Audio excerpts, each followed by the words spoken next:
Anyway, Minnesota has the only original wolf population in the continental United States, and 80% of Minnesotans believe the wolf should be protected. Howling for Wolves is asking Minnesotans to respect our true wildlife manager, the wolf. Their survival is critical to our ecosystems, our communities, and even our economy. As highly intelligent animals with strong social bonds, Minnesota wolves deserve to be protected and admired. Learn more at howlingforwolves.org. Let's live and let howl. For too long, American Indian tribes have faced a competitive disadvantage when litigating against powerful forces. With its American Indian law and policy practice, Robbins Kaplan, LLP, seeks to redefine excellence for high-stakes litigation in Indian country. They have worked hand-in-hand with tribes to implement the Tribal Law and Order Act, fighting against diminishment of tribal lands and natural resources, and improving public safety on reservations. The Robbins Kaplan American Indian Law and Policy Practice serves tribes and individuals on commercial, government investigations, agency and tribal boundary disputes, as well as personal injury. Founded and led by former United States Attorneys Brendan Johnson and Tim Purdon, their American Indian Law and Policy Practice exists to bring justice to tribal clients whose claims in the past have been dismissed or ignored due to their underdog status. If you or your tribe are facing legal issues, contact robinskaplan.com or call toll-free at 1-800-553-9910. Hey, Cudahy to all my friends and relatives in four directions. This is Robert Pilot of Native Roots Radio presents I'm Awake. I'm here to ask you for your support. Finding honest Native-centered news is not easy. But with your support, we're able to provide accurate information about Standing Rock, Line 3, treaty violations, and COVID-19 in our Native communities. Please visit Native Roots Radio Network on Patreon and donate if you can. That's Native Roots Radio Network on Patreon. Pinigigi, and thank you for your support. Hey, Ogimaa, I've been hearing a lot about this term, climate justice. What is that? Climate justice is recognizing that the negative impacts of climate change don't affect all people equally. It also means transitioning from a fossil fuel-based economy to a more sustainable future. MN350 is one of the groups that's pushing for this transition to protect our futures. You can even get involved too. That's great, especially since I'm concerned about pipeline projects like Line 3. How can I help MN350? Just find them on Facebook or visit mn350.org. With a look at your AM 950 weather, I'm Patrick Lulia. Overnight, cloudy with a low of 8 above, then Saturday, sunny skies getting up to 28 degrees. Nightingale at 26th and Lyndale in Minneapolis is your cozy, comfortable neighborhood bar and restaurant. Now open daily from 5 p.m. to 1 a.m. with their full menu available until midnight. Check them out today at nightingalempls.com. Portions of Native Roots Radio may be pre-recorded. It's a good day to be indigenous. Get up, stand up. They are going to become more brutal. Couldn't cut, hit me cut again. Because all the hippies were trying to be Indians anyway. They're going to become more repressive because it's a matter of dollars and their illusionary concepts of power. Hey, Victor. We must live in balance with the earth. And also with recent happenings at Wounded Knee. I am awake. Welcome to Native Roots Radio presents I'm Awake, and I'm your host, Wakanja Hade. Hey, Cudahy to all my friends and relatives in four directions. You are listening to Native Roots Radio presents I'm Awake, and I'm your host, Robert Pilot. That's my taxpayer name. And we talk about Native issues and events. And as you know, Native issues are human issues, and human issues are Native issues. This portion of the show is brought to you by Alliance Energy, powering beyond. You know, we try to talk to our Native relatives and our allies all over Turtle Island about what's going on with Native people and what affects Native people. And we lead off the show, I should say. I'm thinking about the store. We're also brought to you by Native Roots Trading Post in downtown Minneapolis, just to throw that in there real quick. We try to talk about news and events that affect Native Americans all over Turtle Island. And now we're going to have Ogimaa with the news that you don't hear anywhere else. Welcome, Ogimaa. Hi, Anim Buju, everybody. I'm Ogimaa Giniw Ikwe. I'm a member of the Red Lake Nation in northern Minnesota. My name means strong golden eagle woman. It is Friday here on Native Roots Radio, and I wanted to just mention the things I've been mentioning this week. Make sure you head on over to indigenousfutures.org and take the Indigenous Futures Survey before January 31st, 2022. It is a Native-led survey that allows you to get your voice heard and that information shared throughout Indian country. So again, indigenousfutures.org. Take a half an hour to do the survey. 20 minutes to a half an hour is about all it takes, and you can be entered to win a gift card at the end as well if you choose. So really exciting. Already did mine. Sent it out to my family to have them do it as well. So important survey. Make sure you get it out there.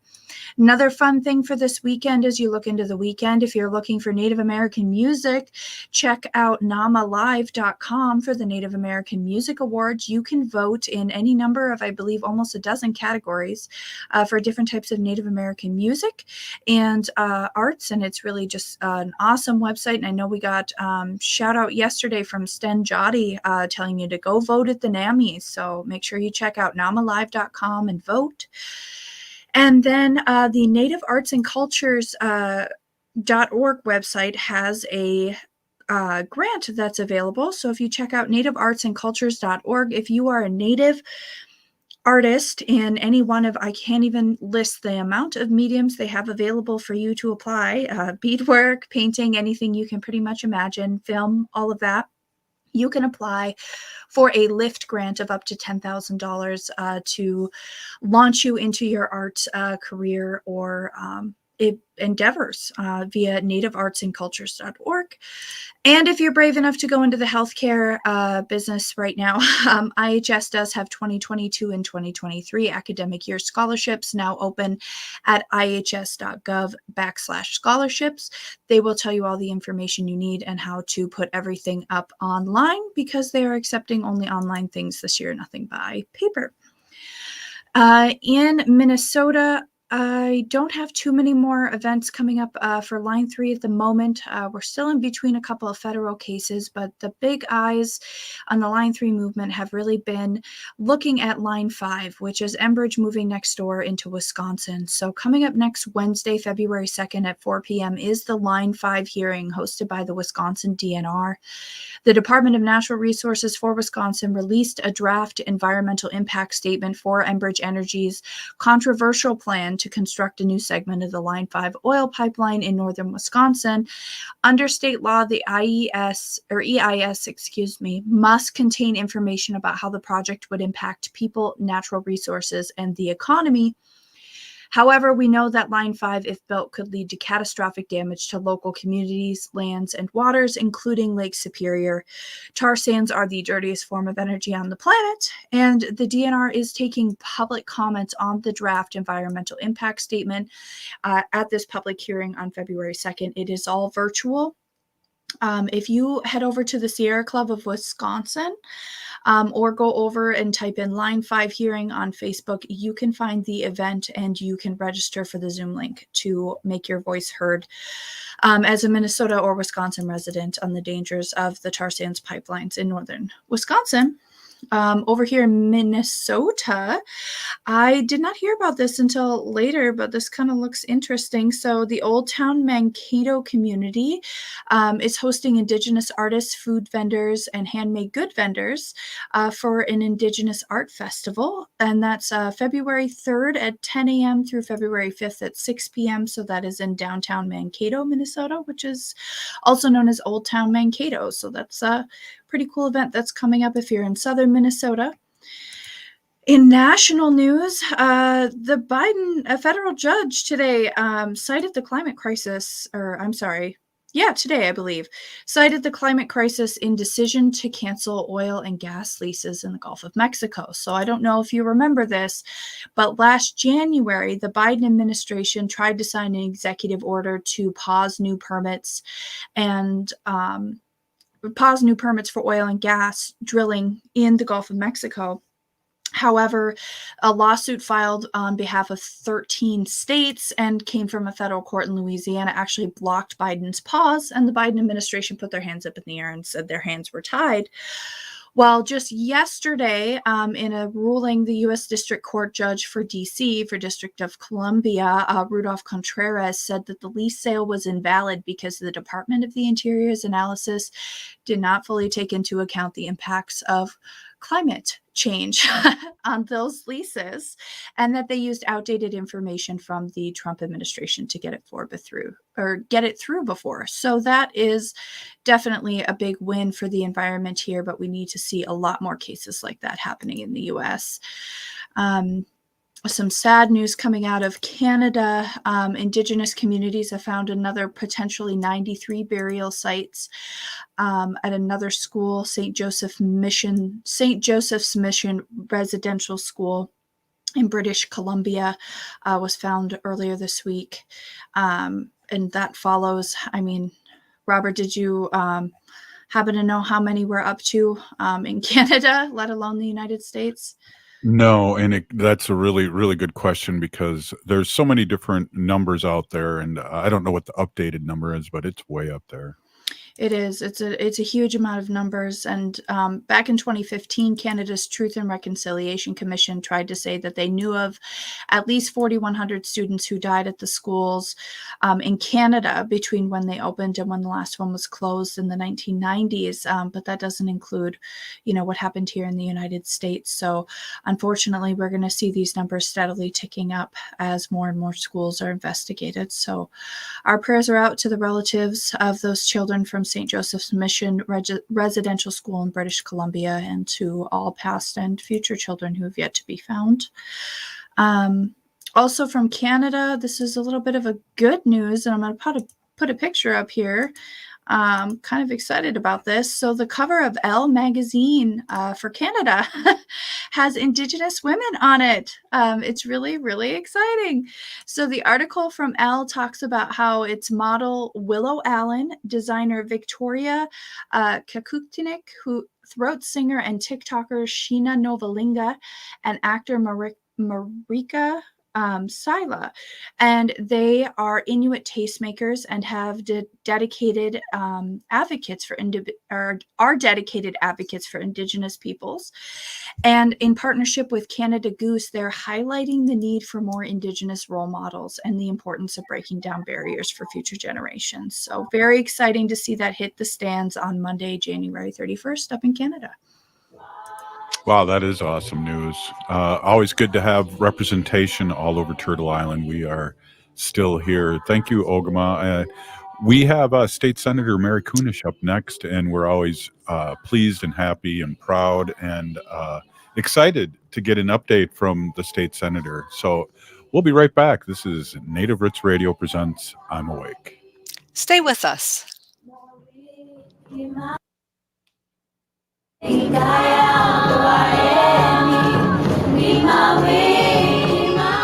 Navigating COVID while protecting yourself can be difficult. Fortunately, there's a hotline you can call with any questions. The Department of Indian Work St. Paul partnered with the Minnesota Department of Health to open the Twin Cities American Indian COVID-19 hotline. They provide information on vaccines, booster shots, and testing sites. Right now, booster shots are available to anyone over the age of 18 for those who are eligible. The Twin Cities American Indian COVID-19 hotline can also help with housing, food, medical, and educational support. If you or someone you know has questions about COVID-19, vaccinations, booster shots, or testing, please call 651-304-9986.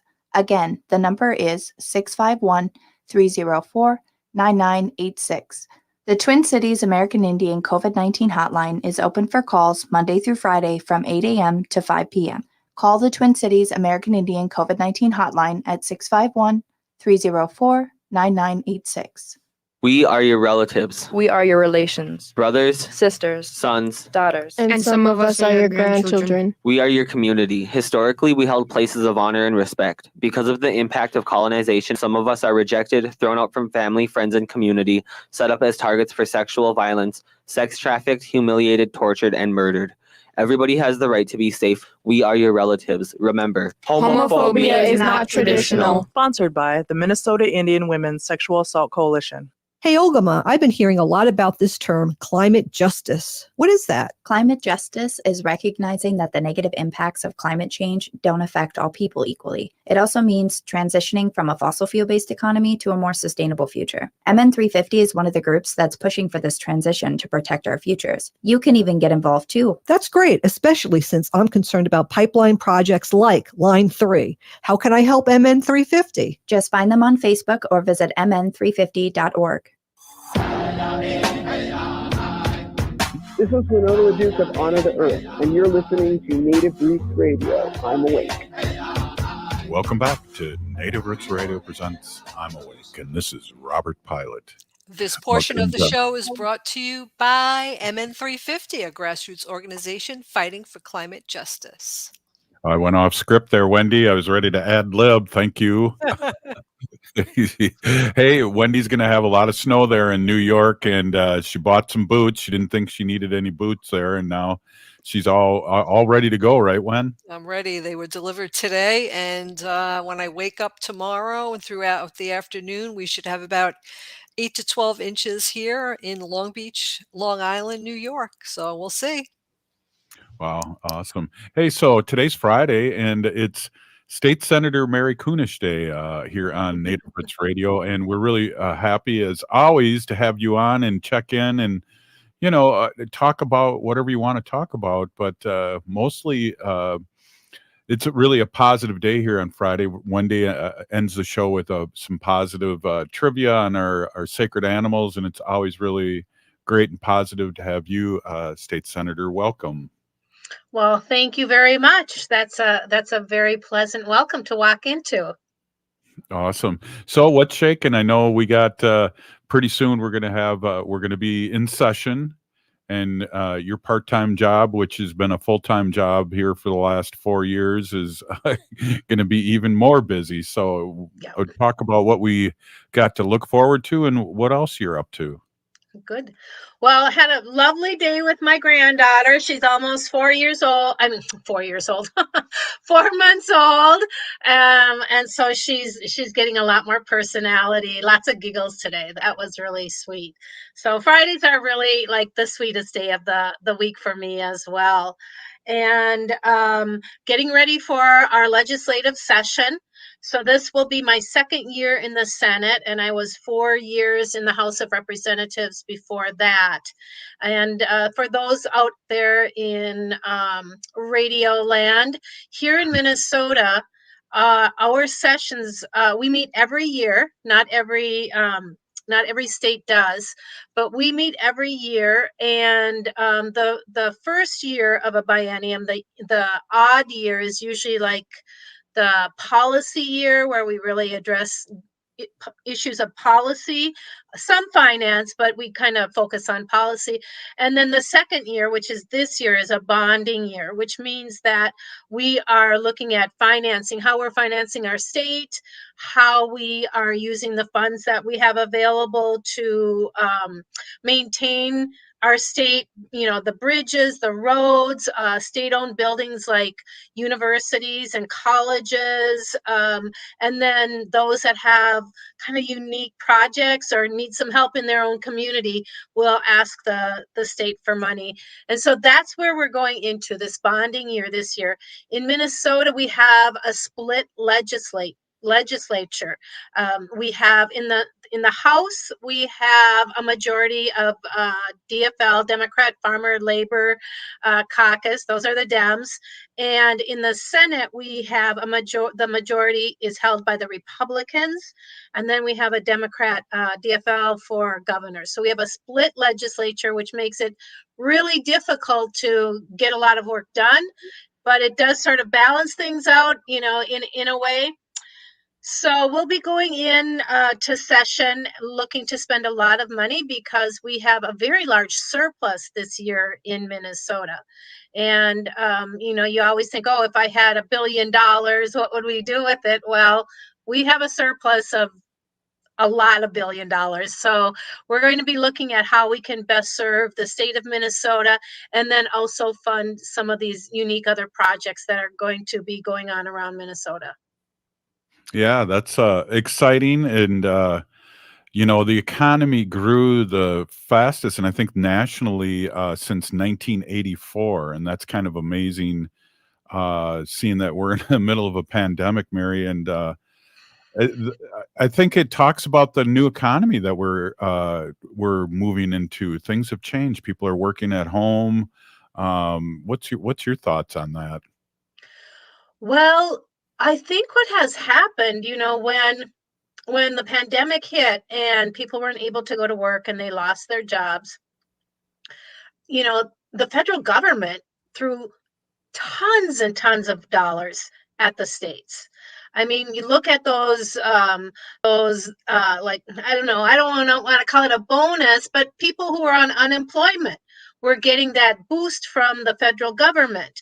I mean, Minnesota depleted its unemployment fund. We used to have, again, a surplus in our unemployment because, we had a strong economy, we had low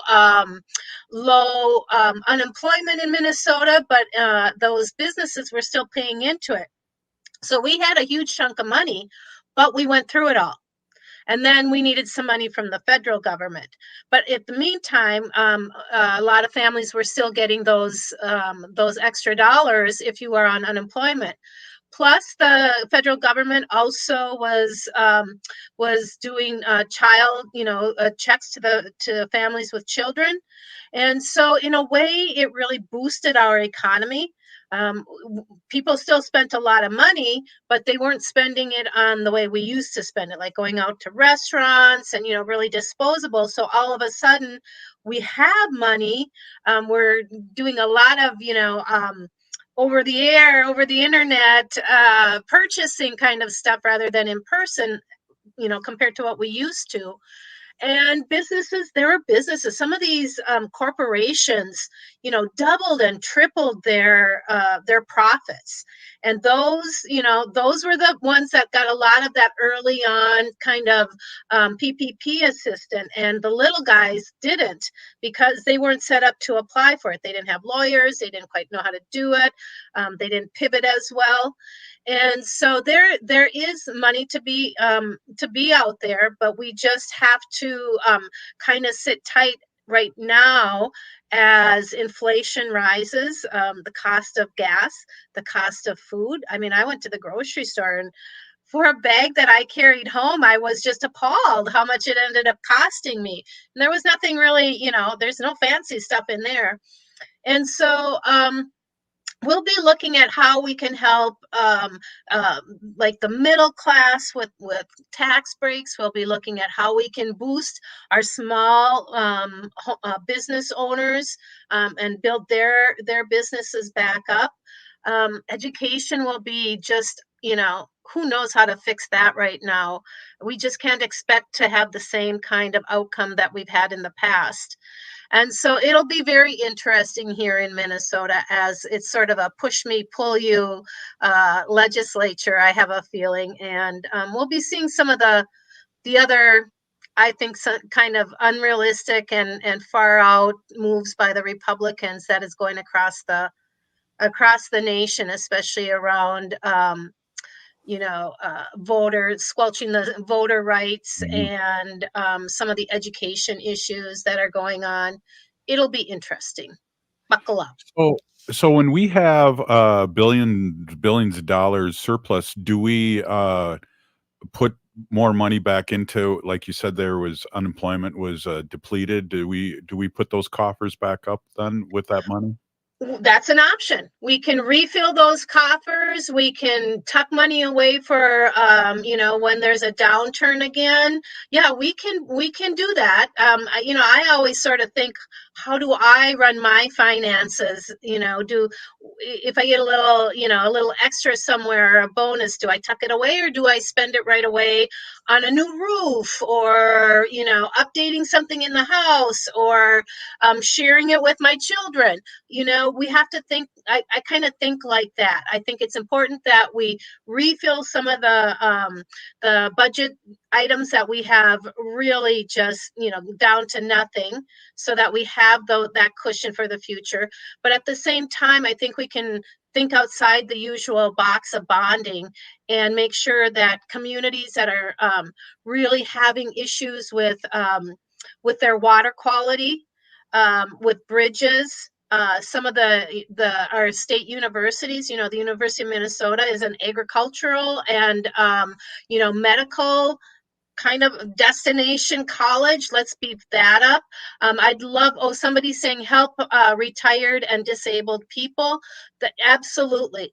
I think I would like to see a lot of money put into education, especially helping those students with disability as they're going into middle school, high school, and then transitioning into adulthood, but also into a craft or an occupation, and figuring out how to live on their own independently. We haven't, we talk about our healthcare workers, and especially at some of these adult care centers and our elder centers, where it's just been really, really, really tough.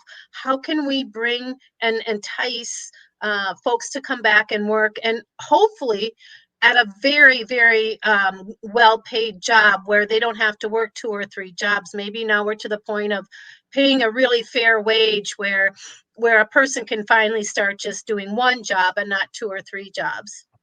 Yeah, right, exactly. And I think that's also interesting too, because I think the economy's changed in a lot of different ways too, especially people being able to work at home.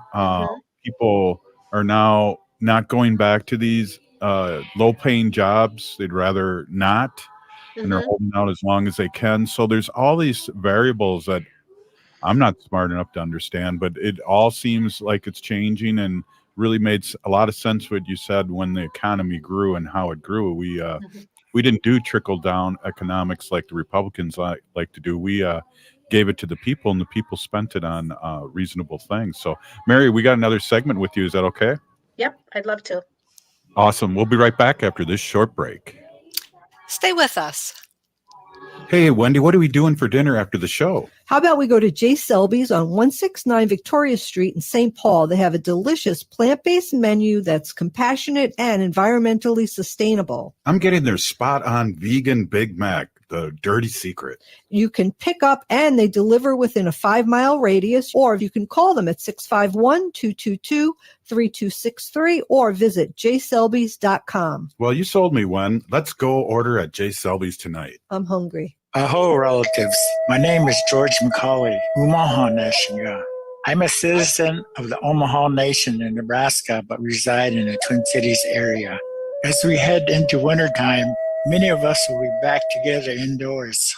It's important to make sure you receive your COVID booster shot. Those 65 and over are recommended to receive their booster dose. Older Americans are more at risk for complications for COVID-19. So get your booster shot to make sure you stay safe and healthy this winter.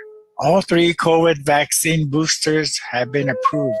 Find a vaccine site by calling 651-304-9986 or go to this website, vaccineconnector.mn.gov. 651-304-9986 or go to vaccineconnector.mn.gov. January is Cervical Cancer Awareness Month, and American Indian women in Minnesota are twice as likely to develop cervical cancer. Native Roots Radio is partnering with Minnesota's SAGE Breast and Cervical Cancer Program to talk about cervical cancer. It's a special broadcast live Sunday, January 30th at 6 p.m. on AM 950. Guests will include public health experts within the American Indian community who will share important information about cervical cancer in our Native communities. Listen live on Sunday at 6 p.m. or on Native Roots Radio's Facebook page. Hey, Minnesota, it's Brad Friedman, your friendly investigative blogger, journalist, troublemaker, and host of the Bradcast. Weeknights at 7 on AM 950. Hey, it's Tom. Your home utility costs are rising every year, and the money you pay for utilities is a sunk cost you'll never get back. It's basically just paying rent for energy. But what if you could turn those utility bills into an investment that saves you money? All Energy Solar can do exactly that. A new system from All Energy Solar can start paying for itself the moment the system is powered up. It can pay back 100% of the installation cost, typically within 8 to 12 years. Plus, All Energy Solar has some affordable financing options. And even if you have to take out a loan to finance your installation, you'll still save money in the long run. The loan payment will likely be less than what you would pay for electricity every month, and it's a locked-in price that won't change. So stop renting your energy from the utility company and start saving with All Energy Solar. Book your appointment today at allenergysolar.com. That's allenergysolar.com. Turn to Auto Technical with your vehicle donation. We have families waiting for a car. You know, over 85% of unemployed are successful in finding and keeping a job if they have dependable transportation. A car plus a job equals a life changed. 612-919-5526. We have families waiting for a car. 919-5526 or autotech.org. With a look at your AM 950 weather, I'm Patrick Lulia. Overnight, cloudy with a low of 8 above, then Saturday, sunny skies getting up to 28 degrees. Nightingale at 26th and Lyndale in Minneapolis is your cozy, comfortable neighborhood bar and restaurant. Now open daily from 5 p.m. to 1 a.m. with their full menu available until midnight. Check them out today at nightingalempls.com. Bijou, I am Oshawashko Gijig. I'm from Red Lake Nation, and you're listening to Native Roots Radio. Welcome back to Native Roots Radio presents I'm Awake. This portion of the show is brought to you by the Minnesota Indian Women's Sexual Assault Coalition. Hey, it's Friday, and we're with State Senator Mary Kunesh, and I always like to bring this up to people that are new listening to us. We have new affiliates now in Milwaukee, and of course we're in Madison and Chicago and all over the Midwest here in the Twin Cities. Minnesota is Mary was like one of our first celebrities that came on our show a few years ago and really opened up the door where everyone felt comfortable. And I do mean that, especially the politicians that come here. The Minnesota politicians feel really comfortable about coming on our show and know we're not going to do I gotcha or try and trick them. And so we really appreciate that and how Mary is really opened up the capacity of Native Roots Radio. So again, Pinigigi for being on and doing that for us.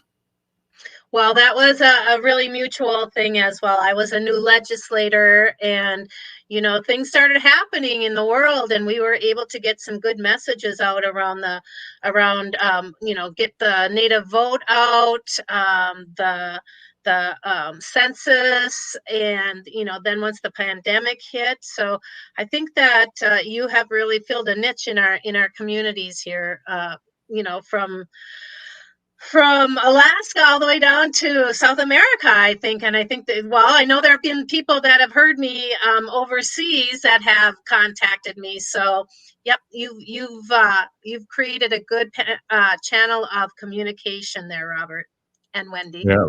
And Yes, Ogimaa. definitely. Yes, definitely. We couldn't do it without Ogimaa, right, Wen? No way. And then Wendy too has been, you know, she's been the most consistent person on this show with our sacred animal issues and her updates from day one. And so really a Pinigigi to you too, Wendy. Of course, it's my pleasure. Right on. Wendy's going to have that heavy duty weather there out in the nor'easter out in New York. She's speaking of babies, she's watching her would it be our grandniece, Wendy? My great niece. Great niece. We always thought your niece was great, but now she has a baby, and so Wendy's helping out with the family in New York, and I totally miss her, but she's going to get hit with snow, so sorry, but not sorry. It'll be fun. Yeah. It will be. So we talked a little bit about the economy and people coming back. And not coming back. I know we have a big shortage of workers, and also with COVID thrown in there, with people not needing to, either be vaccinated or are sick and have COVID or just have COVID, and the workforce has gone up and down. I know the airlines was crazy around the holidays, but it seems to be, one of my favorite restaurants that used to sponsor our show is only open 4 days a week out of the 7. It's crazy, and because they can't get the help. Yeah, that is very true, especially in the hospitality industry, because you just never know, if there is going to be some kind of a quarantine or a mask mandate that some people aren't going to appreciate, others do. But then also the staff. I have a son-in-law who works at one of the restaurants here in Minneapolis, and when COVID hit, he and my daughter both worked in the restaurant, and they both got laid off. And at first they freaked out, like, how are we going to do this? And we got a baby coming. And then they realized, wait a minute, we can sit back and relax for a minute. And, we pay our taxes, and unemployment is going to help. And then they got that little bump, and that got them through it. But now Tim is back to work, and they've got a sort of a skeleton crew that works, and when one or two of them are ill or not able to be in there, the rest of them are picking up the slack. And it's really hard for a lot of these, especially individually owned restaurants or specialty shops that just aren't able to keep going, it's a super sad thing. But fortunately, most of those folks are relatively creative and sort of rebound in a new way. My daughter is just going to tomorrow. She's going to go put a down payment down on a food truck, because she started her own line of meat and sausages. She's a butcher and did really well this summer at little farmers markets. And so I think people are starting to pivot and think about, if I don't want to go back to that kind of job, what else could I do? There's a lot of people going back for retraining in different jobs. And then because employers are so in need of employees, they're spending the money to entice people to come in and work, giving bonuses, paying more, really trying to accommodate them.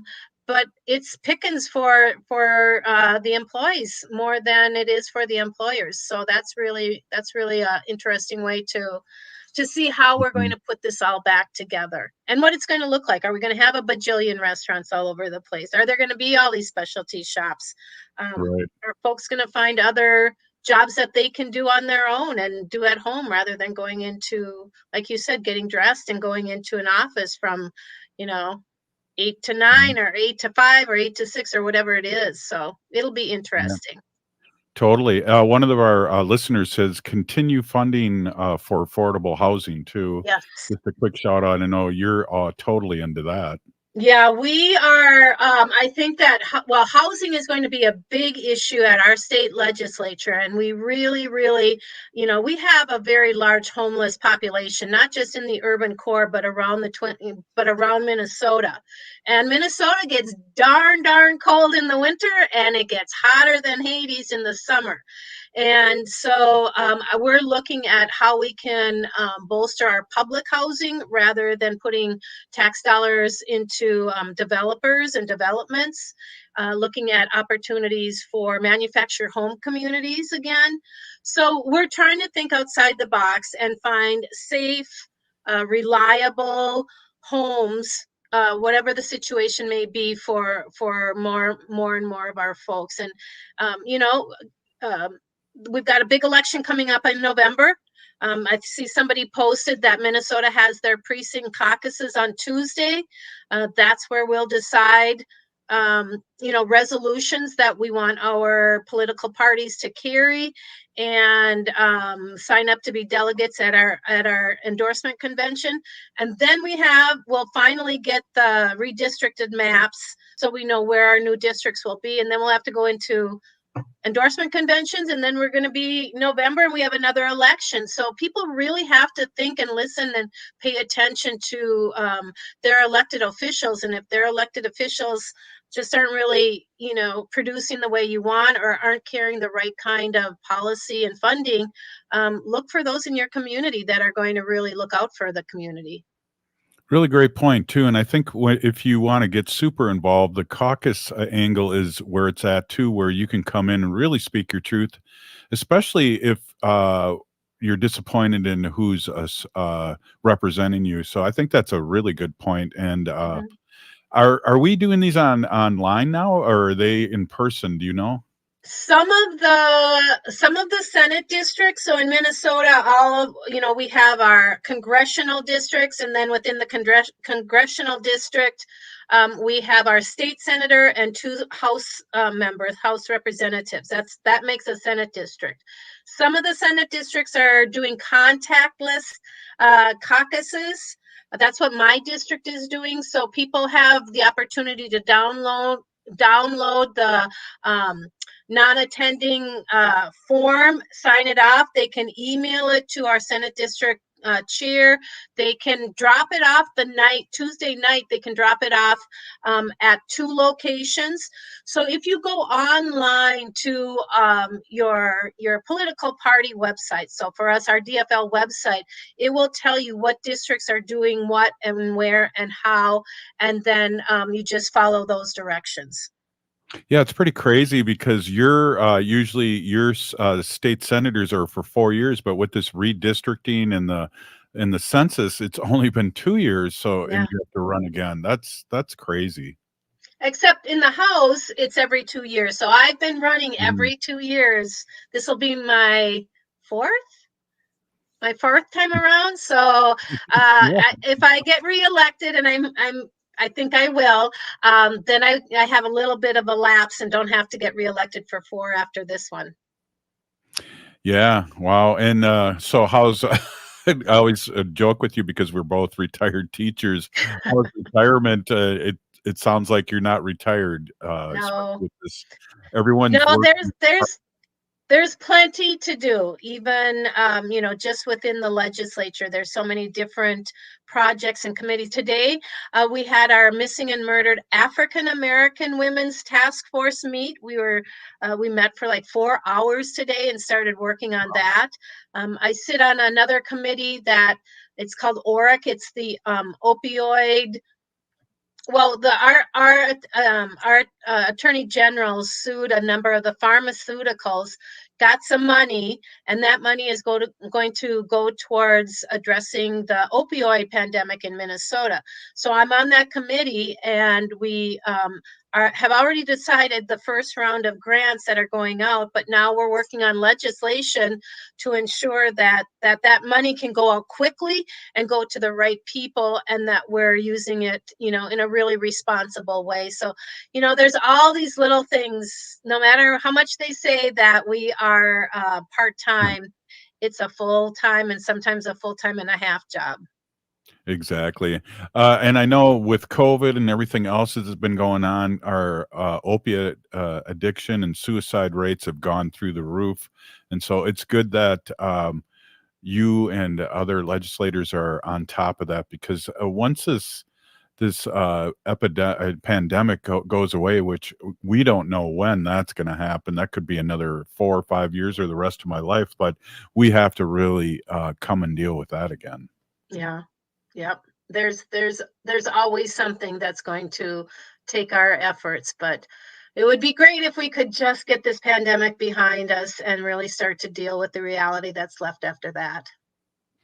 Yeah, that's a really good point. And we're going to end it right there. Penegigi State Senator Mary Kunesh of Minnesota, thank you so much. District 41, right? Yep. District 41 in Minnesota. Right on. Hey, thank you so much for being on and checking in. As always, we really appreciate you. Hey, you're listening to Native Roots Radio presents I'm Awake, and we'll be right back after this short break. Stay with us.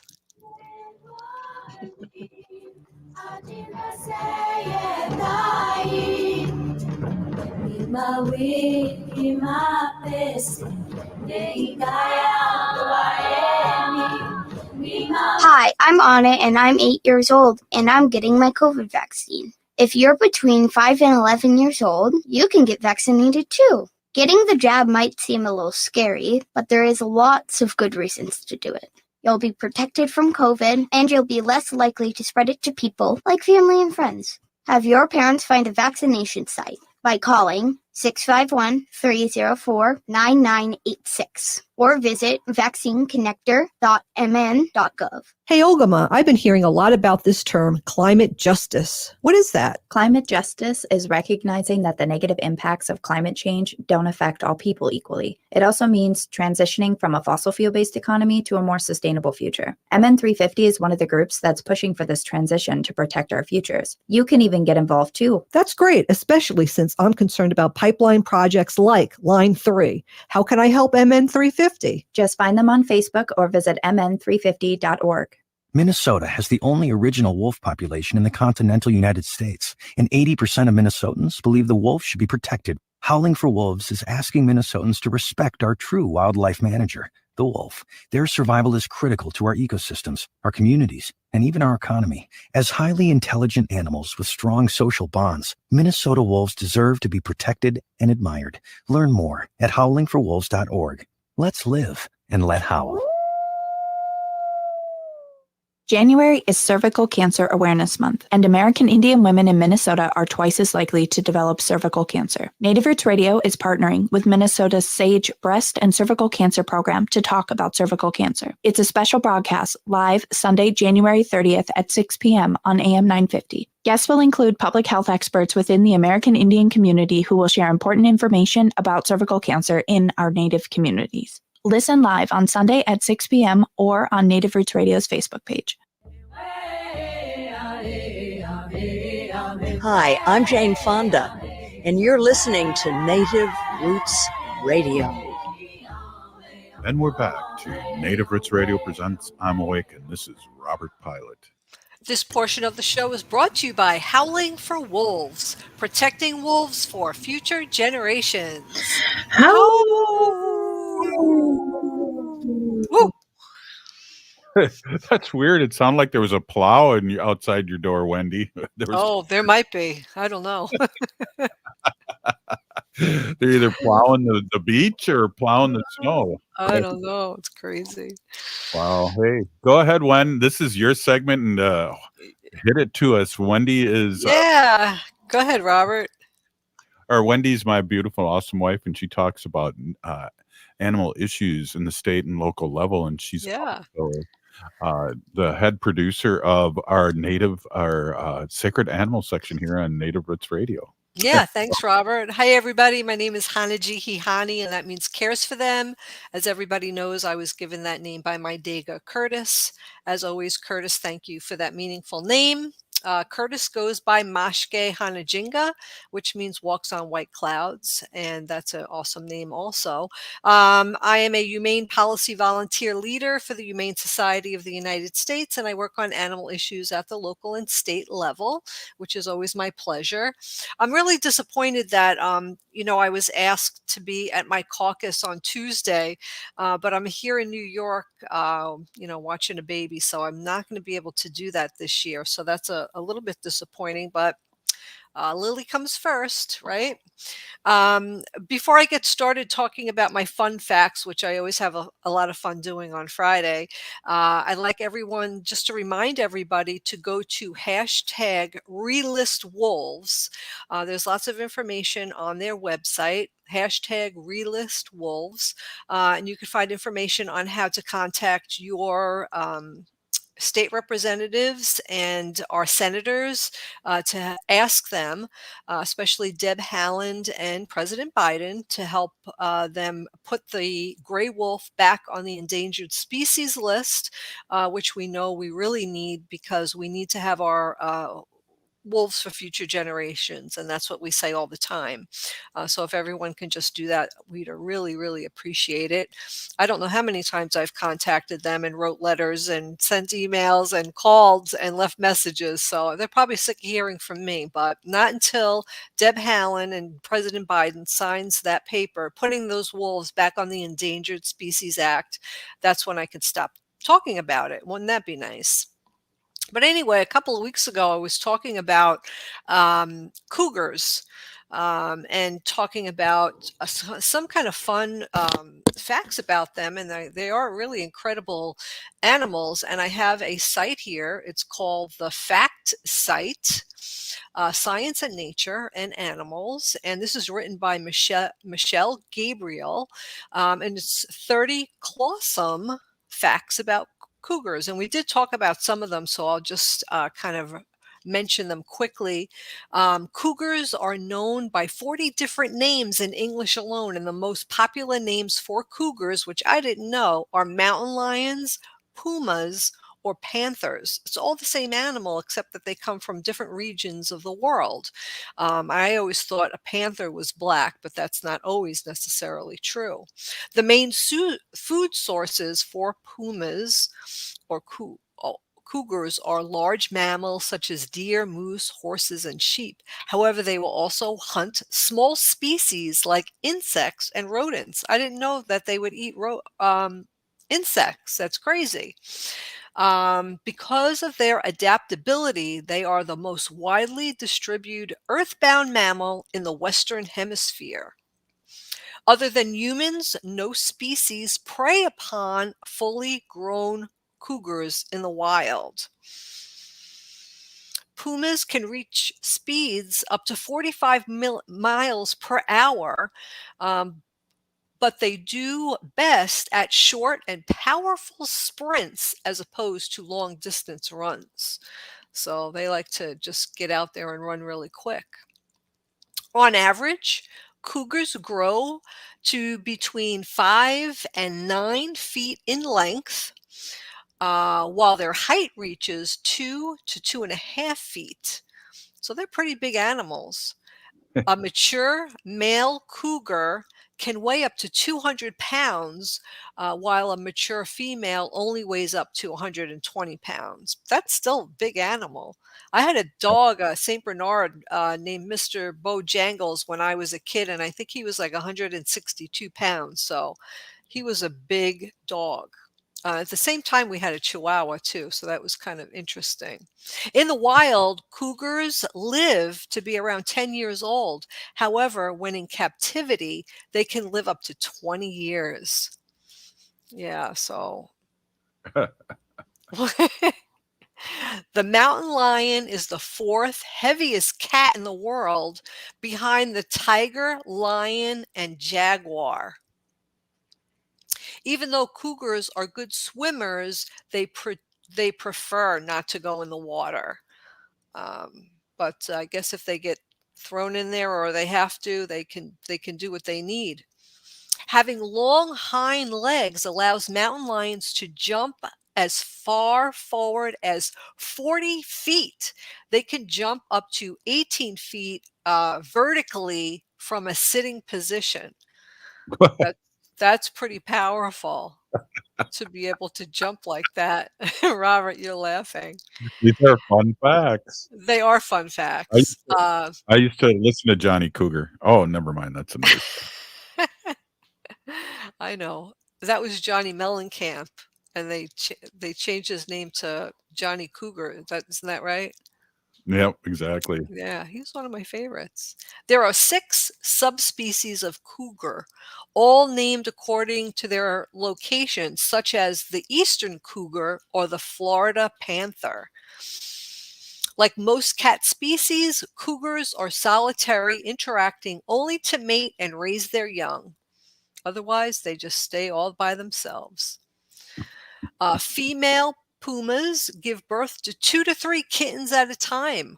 On average, only 1 out of 6 cubs survives to maturity. That's pretty sad, 1 out of 6. There's a lot of bad stuff out there that kill these animals, as far as their habitat and climate change and all those things. Cougar, and predators too, right? well, people are their predator. As far as like hunting, trapping, snaring, pumas do not have any other predator in the wild. They are the predator animal. So wow. we're the ones who prey on them. Good point. Yeah. Cougar cubs are covered in black spots from birth until about 6 months old when they fade. These spots act as camouflage to keep the cubs blend into their surroundings while they're young. I didn't know that they had spots when they were young. That's cool. Cougars have a bad sense of smell, but fantastic night vision. My table's swirling. Here we go. After a kill, mountain lions will hide the portion of the carcass that they don't eat, and they'll save it for later. And they'll dig it back up and eat it. Ugh. Often, they hide their kill in the same spot, hiding it by covering it with sticks and leaves. Oh, okay. Cougars hunt one large mammal once every 2 weeks. I thought they'd have to. Oh, isn't that cute? Thank you, Ogimaa, for putting that up. These are baby cougars, and you could see the spots that they have on their fur, and that's to camouflage them while they're young. And then as they grow older, those spots fade, and they become just kind of like a nice tan color. Cougars are typically active around dawn and dusk, making them serps. I don't know this word. Crepuscular mammals. I'm sorry, I have to look that up. Go ahead, Robert. We'll bring that up on the next show then. Just bookmark that. I will. Thank you, everybody, Peeny, for listening to us all week here on Native Roots Radio. And I just want to say we need to resist, divest, join a group, and run for office. We're still here. We are the 7th generation. Free Leonard Peltier. Stop line 3. Located just north of 50th in France, the Great Wall Restaurant has provided a delicious taste of authentic